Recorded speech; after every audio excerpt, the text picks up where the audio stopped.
এই যে তোমরা দেখতে পাচ্ছ আমি এই মুহূর্তে দেখো প্রশ্বাস নিচ্ছি, নিঃশ্বাস ছেড়ে দিচ্ছি। এটাকে বলা হচ্ছে কিন্তু প্রশ্বাস এবং নিঃশ্বাস কার্যক্রম। আর এই প্রশ্বাস এবং নিঃশ্বাস কার্যক্রমের জন্য প্রধান যে মাসেলটি কাজ করে তার নাম কিন্তু আমরা জানি, সেটার নাম হচ্ছে ডায়াফ্রাম, যেটাকে কিনা বাংলায় বলা হচ্ছে মধ্যচ্ছদা পর্দা।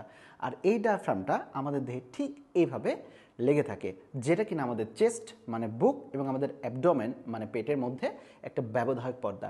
এই ডায়াফ্রামটা মূলত আমাদের শ্বাসকার্যের প্রধান পেশি বা মাসেল।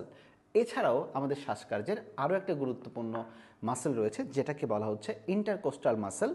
ইন্টারকোস্টাল মাসেল কোথায় থাকে? এই যে আমাদের বুকের পাঁজরের মাঝখানে যে মাসেলগুলো থাকে তাকে বলা হচ্ছে ইন্টারকোস্টাল মাসেল। একটা গুরুত্বপূর্ণ টিপস দিয়ে দিই, যেটা পরীক্ষার জন্য গুরুত্বপূর্ণ। এই ডায়াফ্রামের একটা নার্ভ সাপ্লাই রয়েছে এবং সেই নার্ভের নামটি হচ্ছে ফ্রেনিক নার্ভ। তাহলে ডায়াফ্রামে সাপ্লাই দেয় ফ্রেনিক নার্ভ। আশা রাখি এই তথ্যটি তোমাদের বেশ কাজে লাগবে। আর হ্যাঁ, 16 আগস্ট থেকে শুরু হচ্ছে এইচএসসি 27-দের 4 নাম্বার ব্যাচ।